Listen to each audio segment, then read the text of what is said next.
1.99 is the lasagna from Aldi, and I am going to compare it with the La Finesse, which is 1.69. Let's see which one is tastier. Okay, the difference is that this one is like paper, and the lasagna from Aldi has a kind of aluminium packaging. Okay, now I opened it in a worst way possible. Okay, let's hope that this one works better. Yeah, not bad. Okay, that doesn't look very exciting. Okay, I put them into the oven for around like 37 minutes. This one is a bit overcooked maybe. Okay, this one looks good. So let's get into it.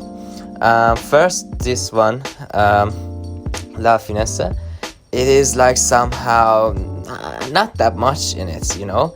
It's just simple. The one from the Aldi, it is like it has more stuff in it.